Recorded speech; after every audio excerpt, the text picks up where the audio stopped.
Assalamualaikum warahmatullahi wabarakatuh. Bertemu kembali dengan gua Andi Bogel di konten Suara Misteri Channel. Dan sekali lagi, gue berterima kasih yang sudah subscribe, like, komen, dan juga nge-share video gua. Semoga kebaikan kalian dibalas oleh Allah Subhanahu Wa Taala beribu-ribu kali lipat. Amin ya rabbal alamin.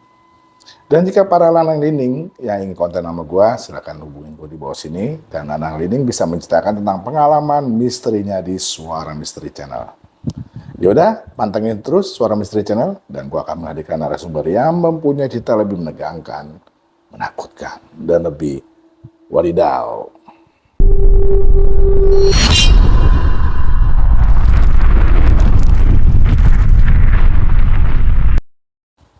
Dan di konten kali ini, gue ingin menceritakan tentang pengalaman sahabat gue. Kita sebut aja namanya Budi. Di tahun 2011, si Budi ini bekerja di mall di daerah Bilangan, Jakarta Selatan. Yang dimana si Budi ini tinggal di daerah Bojonggede, cukup jauh.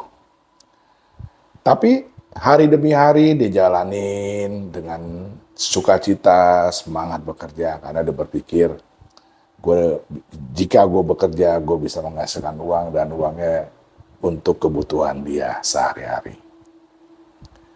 Tapi jika masuk siang, si Budi ini agak risih karena kereta yang selama ini jadi alat transportasi dia paling terakhir itu sekitar jam 11 dari kota ke Bogor. Sedangkan si Budi ini pulang dari mall itu sekitar jam 10 malam. Ya dia prepare. Dia keluar dari mall itu sekitar jam 10 lewat 20 menit. Dan tidak kekejar untuk naik kereta. Dan akhirnya dia ngongkos. Naik angkot yang dimana naik angkot untuk ke daerah Bojonggede ini dia harus naik 4 kali gonta-ganti angkot. Ya, dari mall itu ke Blok M, dari Blok M ke arah Depok, dari Depok ke arah Bojonggede, dan dari Bojonggede naik angkot lagi ke rumahnya si Budi. Dia pikir, waduh, gua kalau kayak gini babak belur nih kalau masuk siang, katanya. Mungkin kalau masuk pagi, gue aman karena pulang pergi gue naik kereta. Tapi kalau masuk siang, wah boros juga nih gue. Tapi tetap si Budi itu tetap bekerja. Tiap hari dia bekerja. Sampailah 6 bulan dia bekerja, masuklah anak baru. Yang dimana anak baru itu kita sebut aja namanya Iwan. Dia tinggal di daerah Citayam. Yang notabene-nya dekat rumah si Budi. Di saat itu si Budi agak terbantu karena jika pulang jam 10 malam dia suka nebeng nih, numpang di motornya si Iwan karena kebetulan si Iwan punya motor kan. Jadi biar ngirit lah saat itu. Karena kalau satu shift mereka ketemu itu menguntungkan buat si Budi, tapi kalau beda shift tetap aja si Budi naik angkot lagi. Nah kebetulan suatu hari mereka satu shift, waktu si pagi lah, sama-sama si pagi. Nah bekerja seperti biasa dan akhirnya pulang sore sekitar jam 5-an atau jam 4 ya. Di dalam perjalanan mereka curhat-curhatan dan Bud, kalau kayak gini babak belur juga Bud kita Bud. Jauh juga nih kita dari sini sampai Bojonggede atau sampai Citayam. Iya juga Wan ya. Gimana nih Wan, kalau kita mutusin untuk ngekos? Boleh juga sih Bud. Ya masalahnya gini Wan, kalau untuk tiap hari kita pagi siang, takutnya kita nih jumping. Jumping itu yang seharusnya masuk siang, kan pulangnya malam. Dan besoknya kan masuk siang, tapi ini enggak. Jumping itu masuk pagi untuk mengganti kawannya yang libur. Bisa capek badan gua kalau lagi jumping katanya. Ya udah, gimana kalau kita cari kos-kosan aja? Boleh deh, lu kapan masuk paginya? Karena kalau masuk siang kita nggak sempat nyari kos-kosan. Ya, hari Rabu deh. Hari Rabu lu pagi kan, gue pagi, satu shift kan, pulangnya kita nyari kos-kosan. Oke, singkat cerita, hari Rabu mereka udah janjian pulang kerja untuk mencari kos-kosan. Karena si Iwan punya motor, enak dong muter-muter di daerah kawasan mall itu untuk nyari kos-kosan. Ternyata penuh. Cari sini penuh, cari sini penuh, sini penuh. Waduh, Bud, kayaknya penuh semua di sini, Bud. Iya ya. Terus gimana ya, Wan ya? Oh iya, Wan. Gue inget, gue pernah nganterin saudara gue yang ngekos gak jauh dari sini, Wan. Waktu saudara gue kerja juga di mall ini. Di mana emangnya? Yuk, ikut gue yuk. Gue pernah nganterin. Akhirnya mereka berdua bergegas lah untuk jalan ke kos-kosan saudaranya si Budi. Dan ternyata daerah situ penuh juga. Waduh, penuh juga lagi nih Wan di sini Wan katanya. Iya ya. Udah, gini aja. Nih kita cari sebelah sono lagi deh. Kalau kagak dapet, udah dah balik kanan. Nanti besok-besok aja kita cari kos-kosan lagi. Ya udah deh, ayo. Jalanlah mereka ke tempat yang dituju sama Budi. Pas deket tikungan, ada abang-abangan lah, kita sebutnya abang-abangan ya. Nanyalah si Iwan sama tuh abang-abangan. Bang, di sini ada kos-kosan gak bang? Kalau kos-kosan mah penuh semua. Tapi kalau lu mau ngontrak ada katanya. Aduh, ngontrak bang? Di mana bang?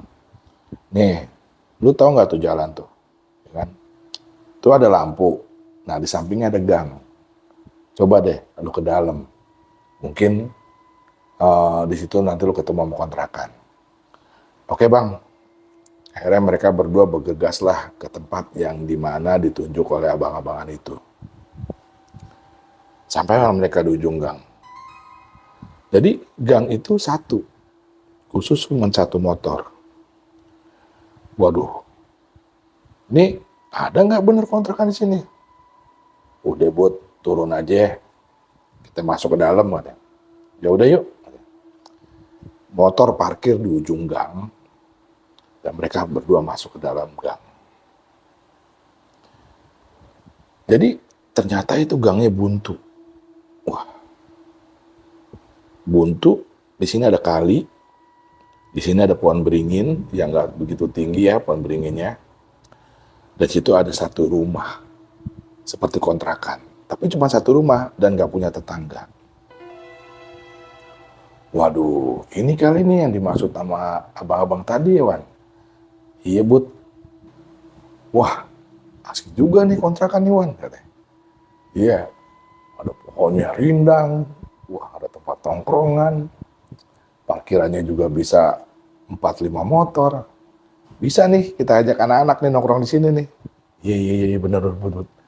Yuk, kita tanya yuk yang punya kontrakan siapa nih katanya. Akhirnya mereka berdua bergegas untuk keluar dari gang. Berbuah gang, dan kebetulan abang-abangan tadi ada dekat situ. Ditanyalah sama abang-abang itu. Bang, kayaknya boleh juga tuh kontrakan bang. Abang tahu yang punya siapa? Oh, gua ada nomornya nih. Lu mau? Bener? Iya bang. Yaudah deh. Nih, lu catat nomornya. Catatlah nomornya. Dan si Budi mulai telepon itu yang punya kontrakan. Assalamualaikum. Selamat sore Bu, katanya. Saya Budi, katanya.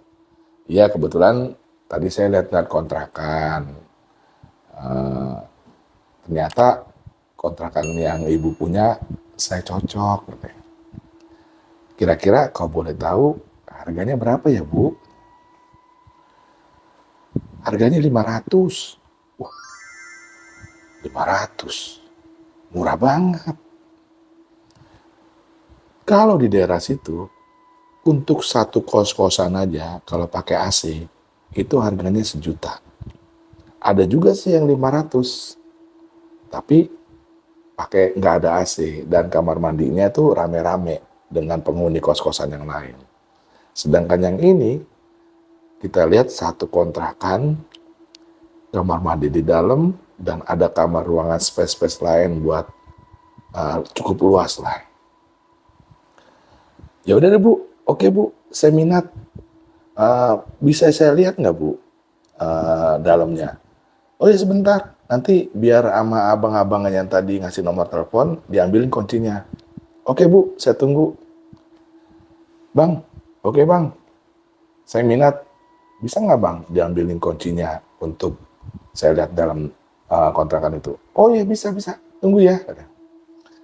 Jalanlah abang yang tadi itu untuk ngambil kunci kontrakan.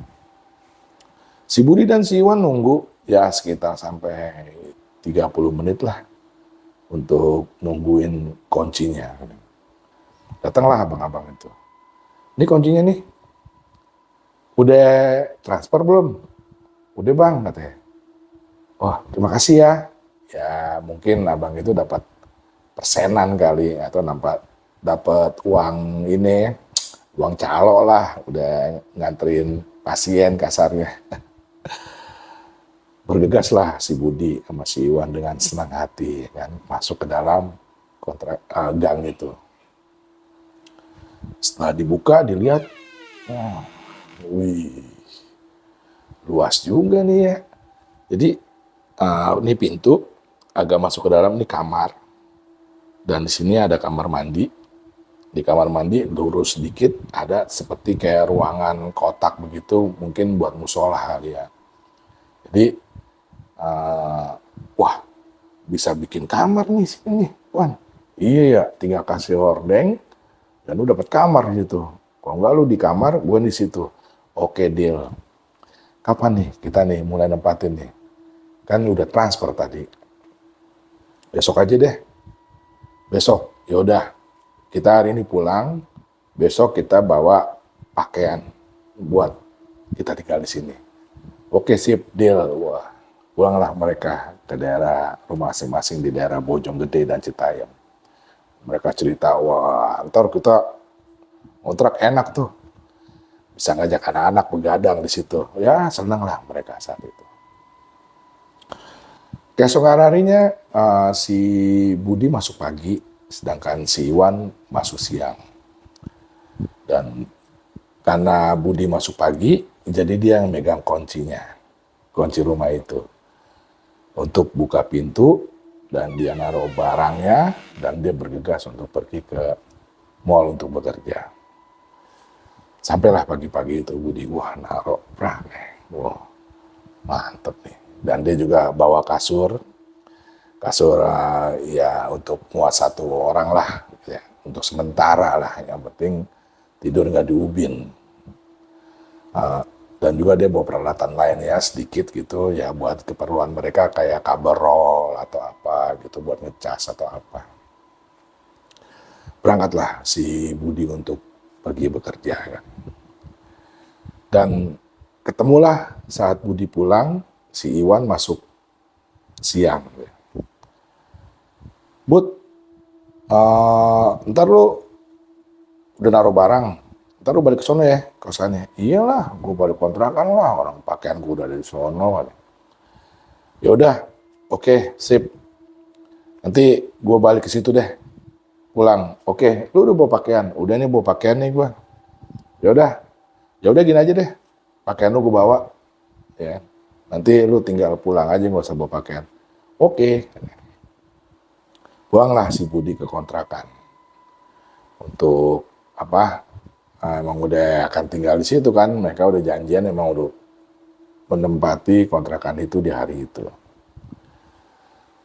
Dan setelah malam, sekitar jam 7-an, si Iwan nelpon. Bud, kayaknya gue nggak bisa ke kontrakan deh. Emang kenapa, Wan? Nyokap sakit, Bud, katanya. Oh gitu. Kayak gue balik dulu deh, katanya. Oh, ya udah. Jadi gue tidur sendirian dong, katanya. Ya udah, tidur sendirian, besok baru dah gue nginep, katanya. Ya udah, sip. Oke, ya. Besok aja lo tidur sini. Oke. Dan akhirnya si Budi tidur sendirian dong, karena si Iwan gak pulang, ya udah dipikir nggak apa-apa dah, lu nggak pulang gue jadi tidur sendirian, lagi pula juga nggak ada kasur untuk si Iwan, ya kan. Saat malamnya sekitar jam 10-an kan bete, TV nggak ada, ya kan. Hiburan nggak ada, musik nggak ada, akhirnya dia nyetel musik melalui HP sambil nonton apa chatting sama kawan-kawannya lah. Saat dia mainin HP, lewatlah sebuah bayangan yang ada di samping dia. Apaan tuh ya? Jadi bayangan itu keluar dari jalan dari belakang, dari arah kamar mandi ke arah keluar. Jadi apaan sih? Bodo amat ah.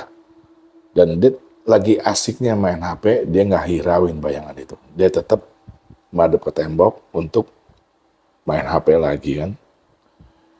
Saat dia lagi asik-asiknya main HP, bayangan itu kembali lagi dari luar ke dalam. Dan itu terlihat di ujung mata dia nih, kelihatan. Tadi apaan sih? Kok kayak balik lagi bayangannya dari luar ke dalam? Bodo amat ah. Dia selalu berpikir positif dan nggak mikirin kayak gitu-gituan mah bodo amat, yang penting gue happy. Akhirnya sampai bermain HP sampai rada tertidur si Budi ini. Keesokan harinya si Budi tetap bekerja masuk pagi, sedangkan si Iwan masuk siang. Setelah mereka ketemu di tempat kerjaan, saat Budi pulang si Iwan masuk, "Wan, ntar lu tidur nggak di kontrakan?" katanya. "Iya deh, aku tidur kontrakan. Ini kuncinya gimana nih?" "Ya lebih baik kunci diduplikatin aja deh," katanya. "Jadi lu megang satu, gue satu. Kalau kayak gini repot, kita harus ketemu dulu untuk ngasih kunci." "Ya udah gini deh, gue duplikatin. Yang penting ntar lu masuk pulang ya, biar gue kasih kuncinya ya." "Oke." Dan si Budi pergi ke tempat duplikat kunci untuk menduplikatin kuncinya buat kasih si Iwan. Saat di rumah, si Budi berpikir seperti ini, waduh, ini kayaknya gue repot nih kayak begini nih. Gue beli makan juga. Gimana ya caranya supaya gue ngirit ya? Lebih baik gue bawa Magicom deh yang dari rumah. Gue tinggal masak nasi, lauknya gue beli, ya kan? Ya biar agak ngirit. Gitu. Ya udah, besok gue pulang ngambil Magicom. Dan si Iwan malam itu pulang ke kontrakan. Dan akhirnya mereka berdiskusi lah di situ. "Wan, kayaknya besok gue nggak nginep dulu deh." "Emang kenapa, Bud?" "Gue mau pulang dulu mau ngambil Magicom buat kita masak nasi biar ngirit, Wan. Kalau misalnya nih kita beli di warteg, beli sate juga boros," katanya. "Ya udah, jadi gue besok sendiri dong tidur sini." "Ya udahlah, lu tidur sini dah. Gue besok pulang dulu ya. Jadi nanti biar kita ketemu di kantor," katanya. Di kerjaan." "Ya udah, oke deh, sip." Malam itu si Budi pulang ke rumah dan si Iwan tidur di kontrakan. Saat pagi-pagi si Budi datang ke kontrakan, ternyata si Iwan sudah nggak ada. Loh, si Iwan mana nih? Padahal kan dia masuk siang, gitu. Terus kok nggak ada dia? Jangan-jangan dia nggak tidur di kontrakan nih. "Oh ya udah deh, kita juga ketemu. Yang penting gue udah bawa Magicom nih ke sini." Sampailah ketemu di tempat kerjaan antara si Iwan dan si Budi. "Wan, lu semalam nggak tidur di kontrakan?" "Waduh, gue kayak nganterin cewek gue. Cewek gue ada perlu, jadi gue nggak tidur di situ," katanya. Oh gitu, iya nih. Dan juga kayak malam ini gue juga nggak tidur di situ deh. Gue ngurusin cewek gue dulu. Ya, lo bagaimana sih, Wan? Gue tidur sendirian lagi dong. Ya, sorry ya. Udah deh, gue ntar ketemu di sini aja deh besok. Ya, oke deh. Karena si Budi masuk siang, jadi dia pulang malam. Dan dia ya pulang sendirian lah. Karena si Iwan gak ngikut, dia pulang nganterin ceweknya. Si Budi pulang sendirian, kontrakan. Dan dia bawa beras, ya kan, untuk masak nasi. Nah, kan kalau kayak gini agak irit gua nih. Tapi lauknya kemana ya? Udah malam, warteg tutup kali yang depan sono. Gue beli sate aja deh di depan. Jadi di ujung keluar dari kontrakan itu, di gang itu ada tukang sate. Dan juga ada tukang nasi goreng. Karena si Budi berpikir gini, kalau gue beli nasi goreng, nasi gue nggak makan. Ya, gue beli satenya aja dah, makan pakai nasi. Kan. Saat dia keluar dari gang itu, kan banyak nih anak orang tongkrongan nih kan. Ya mungkin anak kos-kosan di situ, atau juga anak akamsi di situ, atau anak kampung situ lah. Ngeliatin si Budi itu melongo aja. Dan si Budi ngeliatin, ada apa nih? Gue pada ngeliatin gue nih orang nih. Dia heran ya, curiga tuh orang-orang situ. Bodo amat mau gue pikirin. Dia tetap beli sate. Dan tukang sate juga ngeliat si Budi dengan muka yang aneh. Bang, bang, kenapa sih bang? Ngeliatin saya katanya. Oh, sate, saya mau beli sate. Oh ya, ya, satu porsi bang ya, bikinin ya. Dibikinin lama tukang sate itu. Karena si Budi risih, karena diliatin sama anak-anak yang sedang nongkrong, akhirnya dia ngomong begini sama tukang sate, bang, ntar tolong anterin ke dalam ya.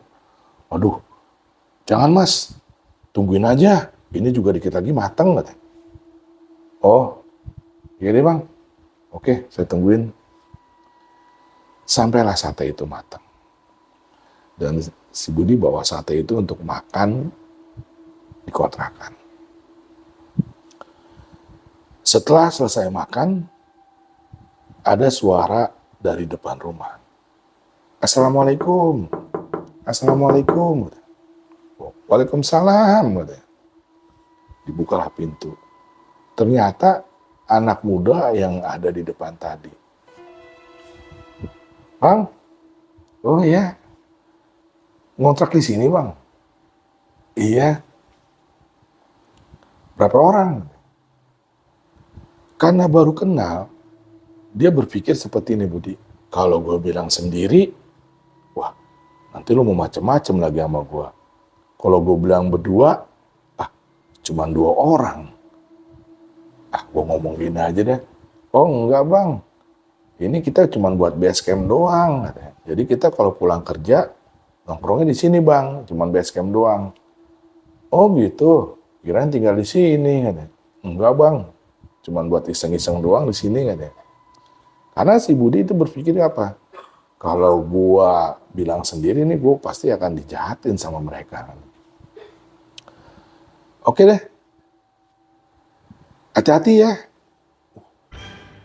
Kok hati-hati? Ayo bang, nongkrong di depan katanya.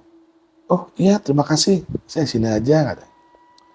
Nah, saat si Budi nganterin orang ini ke depan rumah, ternyata di depan itu udah ada 2 orang lagi temennya. Oh, tapi nggak masuk. Dia di ujung gang itu, dekat pohon beringin itu. Kan, di berdua mau jahat kali ini orangnya bertiga nih anak sini nih.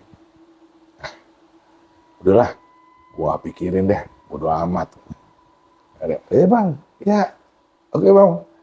Sekali lagi, hati-hati. Nah, hati-hatinya ini membuat si Budi ini jadi berpikir, hati-hati kenapa ya? Saat si Budi nganterin orang itu dan bilang hati-hati, akhirnya dia duduk di depan dong, depan rumah, sambil main HP lagi. Ya, scroll HP, ya kan. Dulu kan masih HP 2011 itu ya masih belum canggih sekarang dia, HP masih HP Cina lagi kan. Dia buat lihat FB juga masih kotak-kotak saat itu. Belum secanggih sekarang. Nah, lihat. Dan perempuan, oh maaf, dan bayangan itu nongol lagi. Tapi sekarang udah mulai berwujud. Wujudnya seorang perempuan pakai baju panjang, tapi dengan kepala seperti ini. Wah, astagfirullahaladzim. Dan itu mulai kelihatan jelas sama si Budi. Astagfirullahaladzim. Akhirnya si Budi itu langsung masuk ke dalam, ditutup pintu sama dia, dikunci. Dan dia udah mulai gelisah, ya kan. Karena mbak-mbak itu bolak-balik keluar masuk. Astagfirullahaladzim. Akhirnya karena kecapean dia tertidur juga. Saat si Budi tidur, kakinya si Budi ditarik-tarik sama perempuan itu. Dan si Budi hanya mengucapkan astagfirullahaladzim. Akhirnya sampailah dia tertidur. Wow, kalau lu bayangin lu sendirian nih di ruangan itu, ya kan, lu diwujudin, lu tidur, kaki lu ditarik-tarik, wadidaw. Keesokan harinya, si Budi bangun pagi, dan dia mulai gelisah, ya kan. Waduh, kayaknya udah gak beres nih di rumah ini nih. Mana si Iwan udah kagak bakalan mau tidur sini lagi. Tapi kalau udah cerita sama si Iwan, nanti si Iwan takut. Akhirnya ketemu lagi lah mereka di tempat kerjaan. Wan, lu gak pulang? Waduh, sorry Bud. Gue kayaknya ngurusin cewek gue dulu dah. Gue sendiri lagi dong Wan. Iya deh. Sorry Bud ya. Nah nanti dah kalau urusan cewek gue selesai, gue nginep lah. Oke deh. Malam menjelang tiba. Dan si Budi udah pasti ngerasain, waduh, gue digangguin nih, pasti. Tapi saat itu tidak. Dan dia tetap main HP di kasur, ya kan, mencet, ya. Sampailah dia tertidur. Saat dia tertidur, dia bermimpi. Mungkin bisa dibilang bukan bermimpi ya. Seperti rohnya si Budi tertarik keluar. Dan si Budi melihat jasadnya Budi tertidur di samping dia. Wah, ini badan gue nih, kok gue di luar? Nah, saat si Budi dengan masih bingung, masih linglung, gue di mana nih ya? Tetap di dalam kontrakan itu. Cewek itu keluar dari dalam ruang, dari dalam kamar mandi. Dengan kepala seperti itu. Jalan.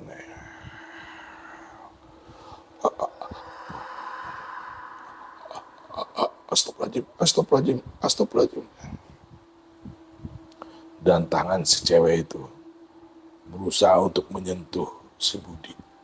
Saat tangan cewek itu menyentuh Budi, kegambarlah kejadian-kejadian almarhumah tersebut. Dan si Budi hanya bisa menyebut istighfar, astagfirullahaladzim, Astagfirullahaladzim, astagfirullahaladzim. Sampailah dia tertidur. Dan bangun pagi, dia tidak melihat juga si Iwan. Besok paginya kebetulan si Iwan masuk pagi.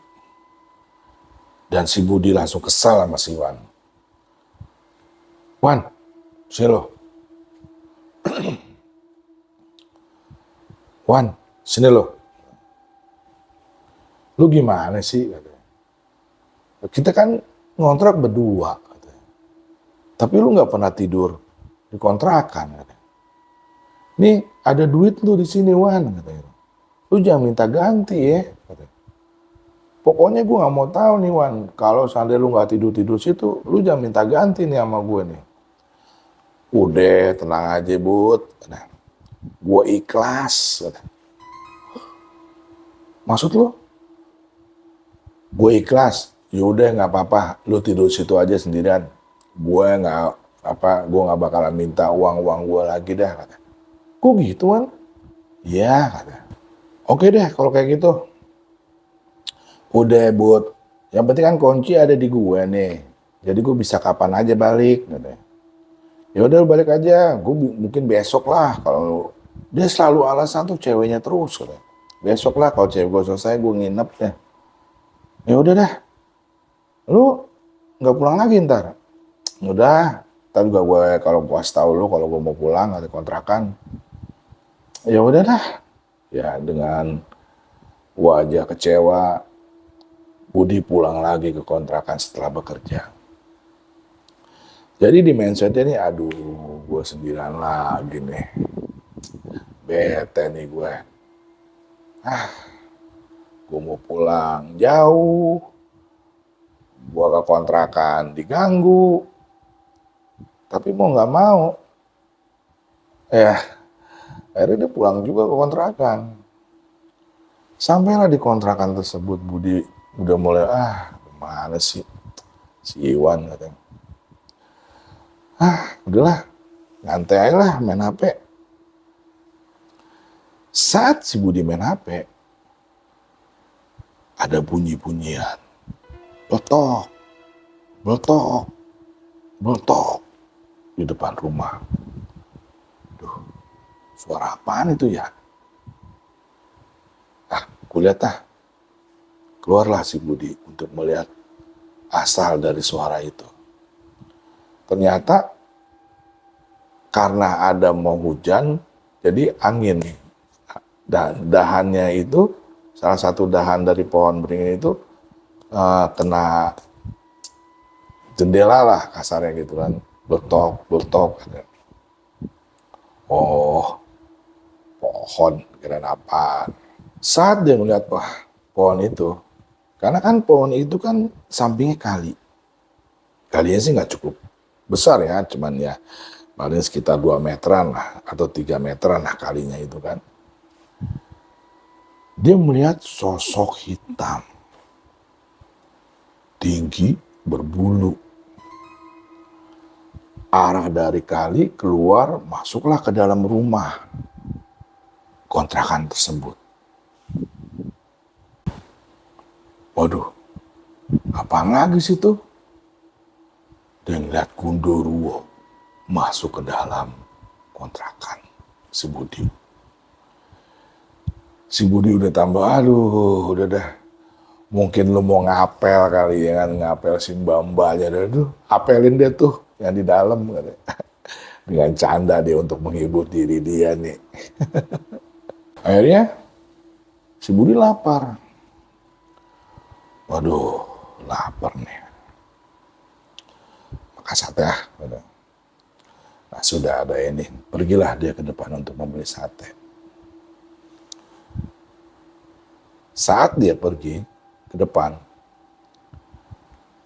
Bang, sate bang.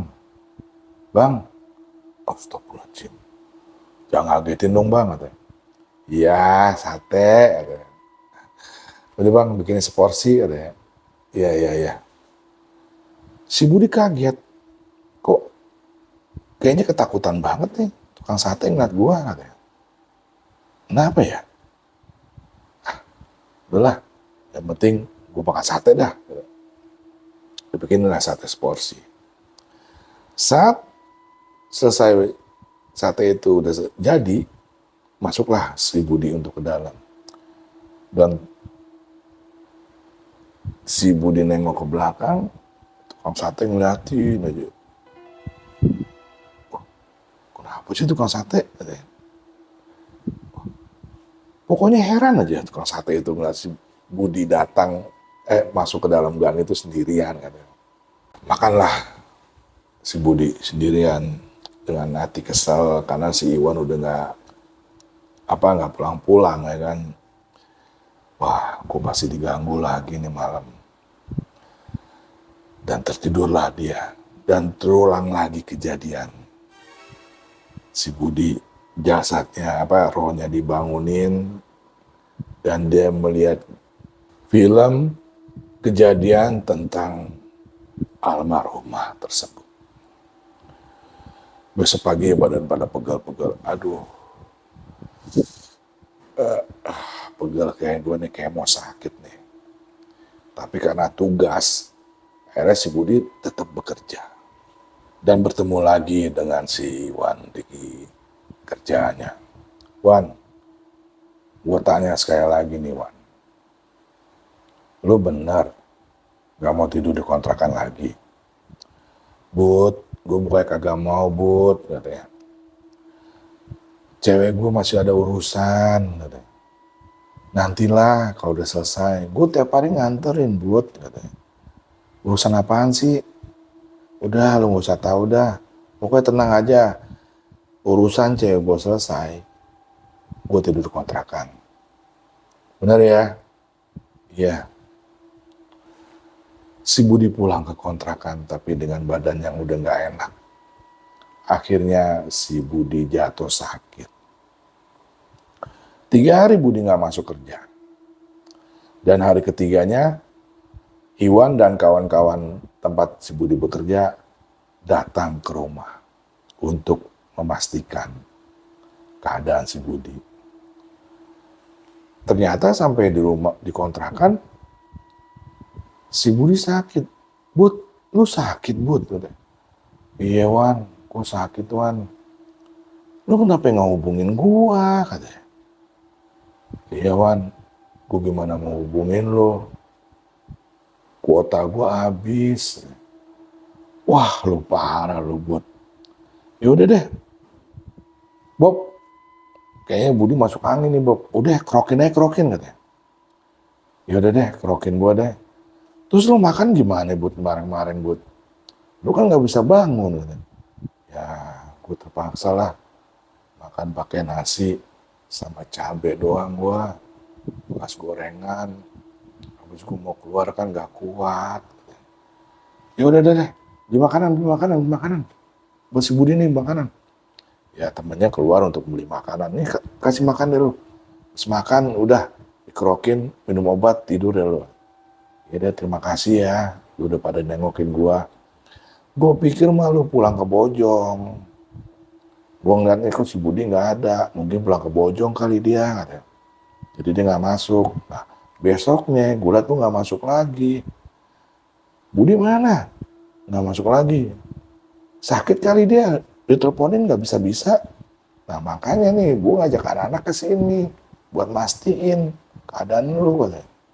Dan setelah sehat, besoknya si Budi pergi kerja. Dan dia nemuin si Iwan untuk ngomongin masalah kontrakan tersebut. Wan, sini dulu. Udah lebih baik kita bubar aja deh Wan katanya. Nah, ini yang mau gue omongin sama lu, Bud. Ya udah dah, kita bubar dah. Iya, Wan. Gue tidur sendirian, sakit juga sendirian. Gue nggak ada istilah kasarnya. Kan kita kan sepakat untuk kontrak berdua. Lalu mana janji lu? Sedangkan lu nggak tidur di kontrakan, lu pulang mulu urusin cewek lu. Justru itu, Bud, katanya. Kalau misal lu nggak mau tidur di situ lagi, ya udahlah kita bubar aja lah, kita tinggalin tuh kontrakan. Tahu nggak lo, kenapa gue nggak mau tidur situ lagi? Iya, kenapa tuan? Waktu lu masuk siang, gue masuk pagi. Kan gue tidur di situ buat sendirian buat. Terus waktu gue lagi chattingan sama cewek gue ngeliat ada cewek but. Si Iwan tahu nih, pantesan lu kagak mau tidur situ lagi. Terus, iya, itu cewek palanya begini dan mundar mandir ke depan, ke belakang, ke depan, ke belakang. Buset dah, gue langsung cabut aja malam itu. Oh gitu, lu udah tahuan, lu pernah ditemuin? Udah but, katanya. Gue yakin lu juga pernah ditemuin kan lu. Iya Wan, gue juga pernah ditemuin, malam gue tiap hari lagi tuh. Justru itu, gue mau ngomong sama lu nih, buat takutnya lu takut. Si Iwan juga berpikir, si Budi juga berpikir sama. Kalau gue ngomong sama lu nih Wan, gue ketemu itu takutnya lu takut. Gitu loh. Mana ya, lagi pas deh gue pulang mandir gitu tuh Bud ya. Lidahnya melet-melet lagi Bud. Gitu. Iya Wan, beneran Wan. Gitu. Waduh, tau nggak lo yang pernah gue tidur sama lo tuh berdua? Yang di hari kedua apa itu? Gue nginep pada. Gue dijogokin orang buat tinggi banget, gede berbulu. Buset, gue dikangkangin dia begini. Lu mah enak tidur katanya. Gue mau manggil lu tuh tangan gue gemeteran aja gitu maksudnya. But, tapi mulut gue gak bisa teriak. Teman, lu ngorok. Wah, gila nih tempat katanya. Kapok gue but, tidur di kontrakan. Akhirnya mereka mulailah cerita tentang kejadian-kejadian yang ada di kontrakan tersebut. Gue pernah nih, Wan, lagi mandi, Wan. Gue lagi mandi, jebar. Gue kayak ngeliat ada kain, Wan.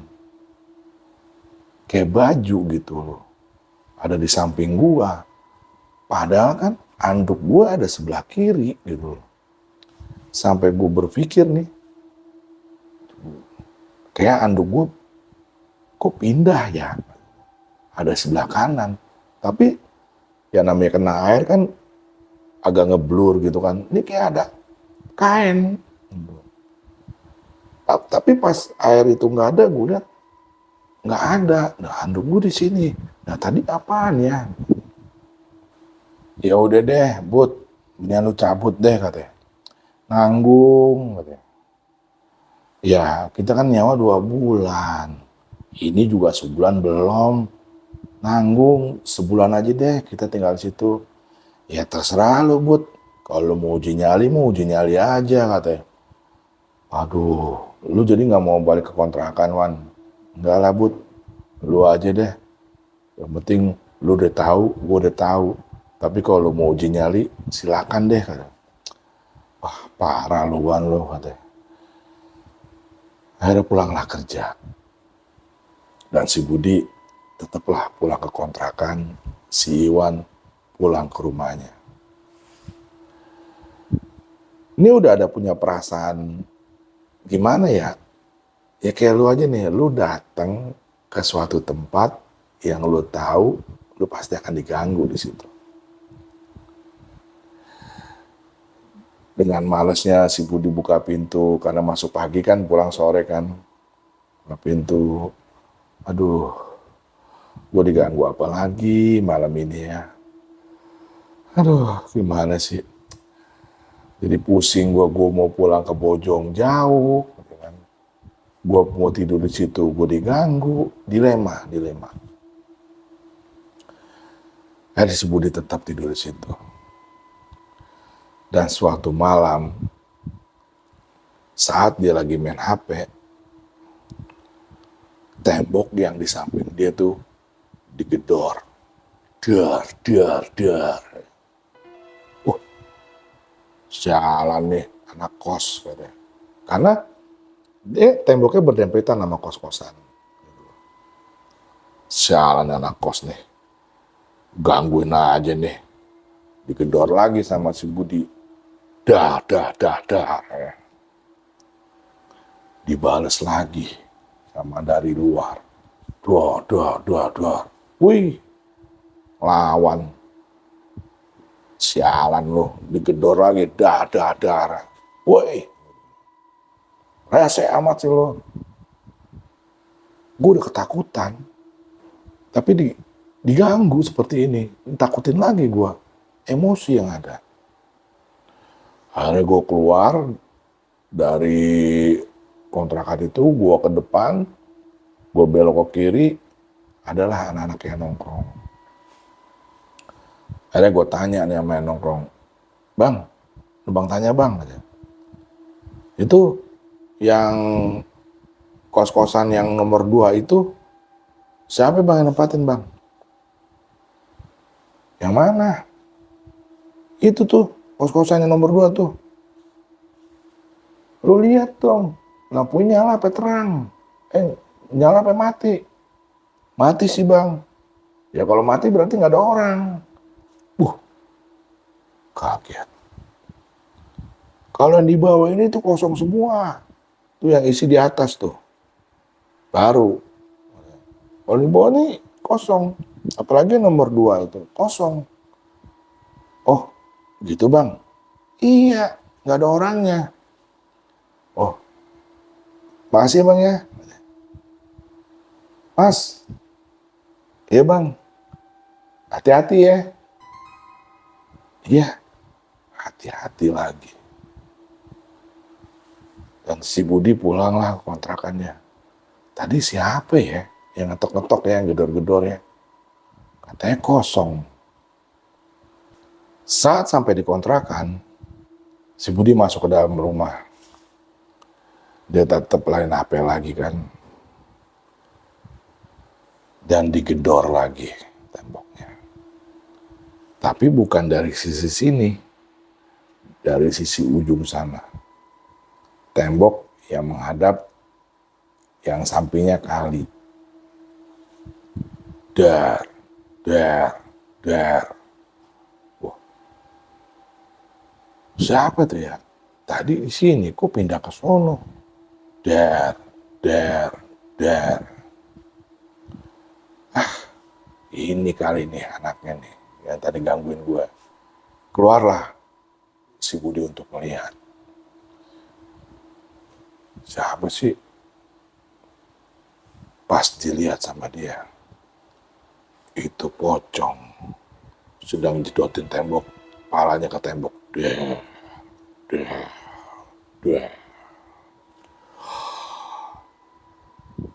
Si Budi lari ke dalam, pontang-panting, banting pintu lari. Astagfirullahaladzim. Sakingnya akhirnya dia tertidur, saking ketakutannya.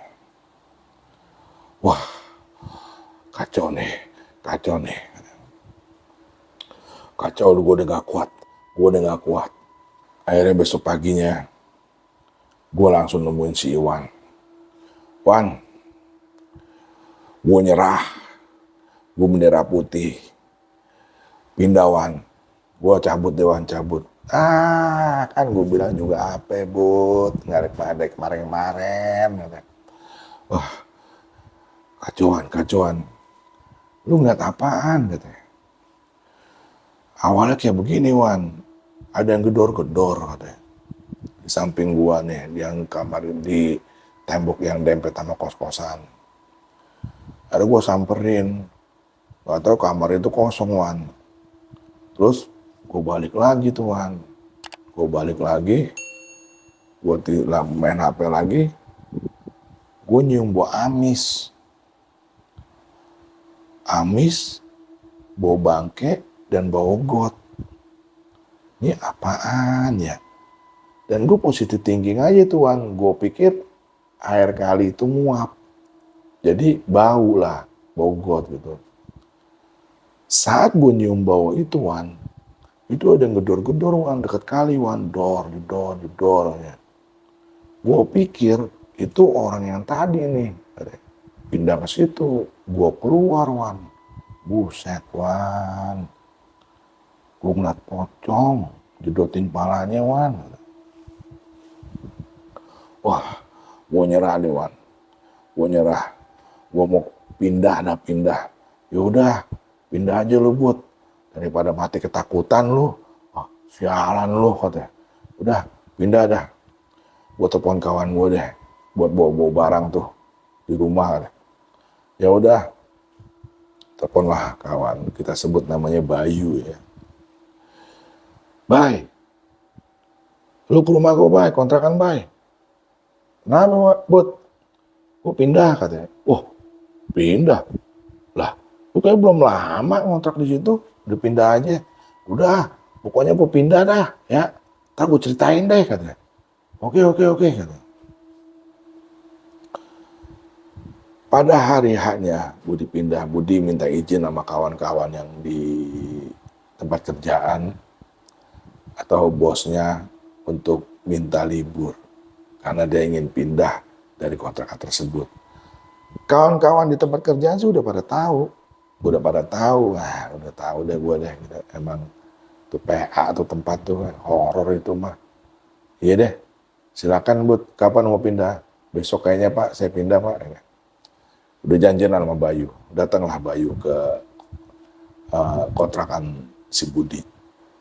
Dan si Bayu nanya, lu kenapa Bud, pindah Bud? Udahlah yuk, udah pindah yuk. Yuk kita angkutin barang-barang yuk. Yaudah, ayo. Angkutin lah barangnya si Budi. Angkutin ke mobil. Yuk, bye. Iya, tuh. Ada satu lagi tuh barang tuh. Lu angkatin sono deh. Oke. Bayu lah masuk ke dalam. Itu sore ya.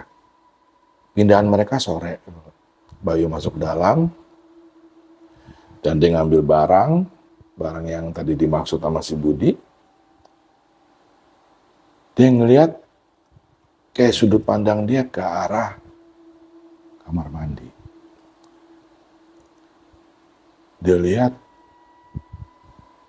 ada cewek duduk di atas plafon kamar mandi itu. Karena kamar mandinya nggak sampai tutup ke atas ya, jadi setengah gitu ya. Duduk di situ sambil palanya begini ngeliatin si Bayu. Astagfirullahaladzim, dia ambil barang, dia lari sekencang-kencangnya keluar. Wow. Ditaruhlah barang itu ke dalam mobil.